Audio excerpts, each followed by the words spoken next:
Identity politics. Have you heard of the term before? Chances are you have, and the odds are that this term is relatively new to you.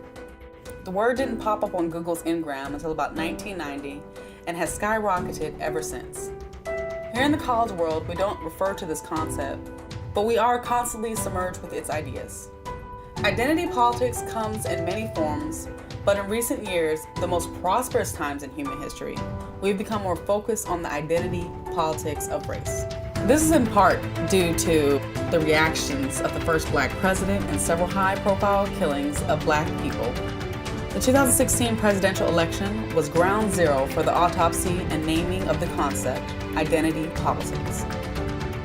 And now, we take a close look at what we call identity politics. Identity politics, I cannot answer because I do not know what that is. Do you identify more with your race or your economic position? My race. Your race? Do you know what white privilege, or what does white privilege means to you? Getting away with murder, I guess, in this country. Getting away with everything, I guess. Like if you're white, you can get away with murder? Yeah. Okay. What is Black Lives Matter? Just our like the Black community kind of fed up with the fact that there's not as much justice being provided for us. Meanwhile, we're the only race that's getting killed off. Meanwhile, white people, Hispanics, and Asians aren't really, how do I say it, like getting killed. We're the ones that are being targeted. Actually, the data suggests this isn't the case. Although Black people are killed by police disproportionately to their population, white people are killed twice as much by police every year. The fact that her perception is so far removed from reality could be an indicator that her identity plays a significant role in her political beliefs. There is a really intense, roiling, constant debate happening Democratic, progressive, left circles. The sort of identity politics of stronger together, on one hand, versus like class-based economic populism on the other. The left needs to move beyond, quote, identity politics. That's a fun new buzzword. Could someone white-splain it to us? Identity politics is the dismissive term for what we used to call civil rights and equality. Actually, identity politics refers to the political positions based on the interests and perspectives of social groups in which people identify themselves as. The biggest grouping of identity politics is race. And although it can be benign, in many cases it's dangerous and divisive and also creates a divided population, as we've seen in the recent years. All white people are racist. Each and every one of them. All Black people suffer from post-traumatic slave syndrome or post-traumatic colonial syndrome, right? Now, as a colonizer, you are growing up in that same kind of reality, but in a different spectrum. So you think, yes, all Black people are savages, all Black people are horrid, I am amazing, I am white, I have all the things, and I need to help them. I don't really get too much into the white psyche, don't care. To be white is to be a striver, a crusader, an explorer, and a conqueror. And we recognize the central lie of American race relations. We don't exploit other groups. We don't gain anything from their presence. They need us and not the other way around. In my opinion, we don't need white people leading the Democratic Party right now. And a hate crime is not the same thing as protesting. We have to be very deliberate about that. And what do you say to the people who dragged a poor white guy out of a car and beat him? Oh my goodness, poor white people, please, stop it, Carl. What I say to people that protest is that, first of all, apparently has never been an acceptable. Dragging somebody out of their car and beating Pardon me, there has never been. Get out of my country. Get out. This is not about you. I'm a U.S. citizen too. Well, whatever. No. So you think the solution is that we designate certain nations, maybe certain states in the United States, as white states? I think that might perhaps be the ideal in a way, and to give people options.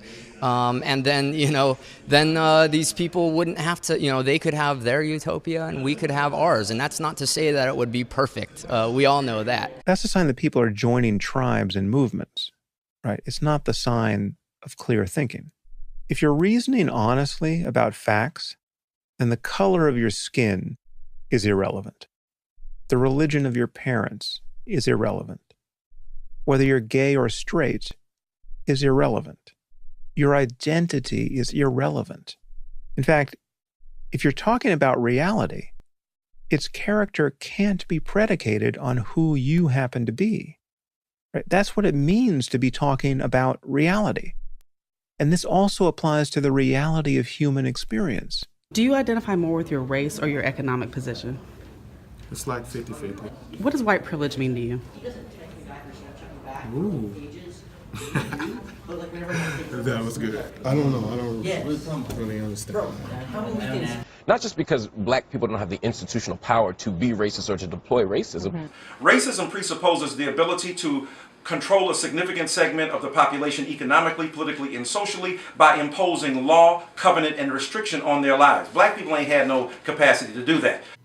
Could that be true? Can only white people in America be racist? Does this change in majority black cities in America where the city council, police departments, and mayors are predominantly black, like Memphis, Atlanta, Detroit, and my hometown of Savannah? Is this idea conceived out of identity politics? Do you identify more with your race or your economic position? I try to focus not on either, just trying to focus myself on just like a normal individual and trying to like separate myself from someone else because I don't really want to label myself or label other people. But if you want me to pick between the two, I would say economic because I think race is just a little bit more tension. What plays a bigger factor in a person's success, their race or their merits? I'd say their merits.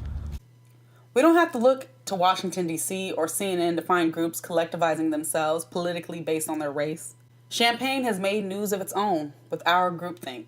If you attend to the needs of black women, you have attended to the needs of everybody in society. The group called Standing With Her made a list of 5 demands, and they want to see results as quickly as next month. After seeing what's going on around the country and also here on campus, they say that they don't feel safe. We daily go through such experiences on this campus that we are dying socially. I put my hands up, right? Like, Mike Brown, don't shoot. Our last demand was that whatever the collective group of black students on this campus asked for, that the university simply meet those demands. They say if their demands aren't met, they plan to take action so that they know that they need to be taken seriously. Live in Champaign, Anna Carrera, WCIA 3, your local news leader. Anna, thank you. Now this group started after a black female faculty member lost her job.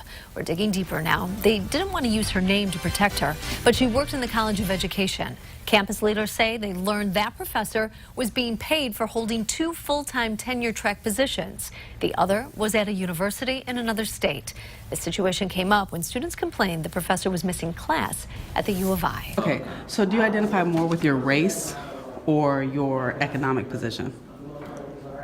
Actually, that's a great question, but I would say probably race, just because honestly I'm not rich, yet, so yeah, definitely. So you don't think more poor people would have more in common with you than people who are of your race? Okay, it gets interesting, You see what just happened there? I just played some identity politics, didn't I? But in reality, how is that important to our conversation? Actually, I don't really think it is. We really have to get over the idea that by looking at someone, you can figure out what they're all about. I literally could not care less about someone's skin color, their religion, or their sexuality. What I care about is their ideas. What do they believe? Why do they believe it? Are they right? Are they wrong? What kind of world are they trying to create? That is simply all that matters to me. Race relations are at an all-time high in my lifetime. But the answer is not to double down on our differences. We must see one another in terms of our shared values or lack thereof. Is identity politics the dream that Martin Luther King envisioned? I have a dream that my 4 little children will one day live in a nation where they will not be judged by the color of their skin, but by the content of their character. I have a dream today.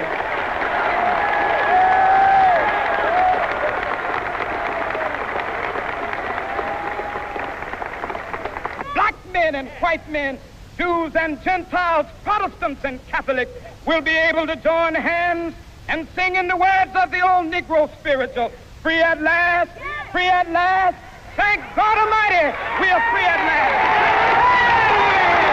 Growing up in Georgia in the shadow of MLK, in a house with a white mother and a black father, I understand fully well that race matters. But don't despair. This documentary is aimed at profiling a small minority of people who think first in terms of race. Many people are unaware of this sublime ideology, but it's important to expose these ideas before it becomes a much larger issue.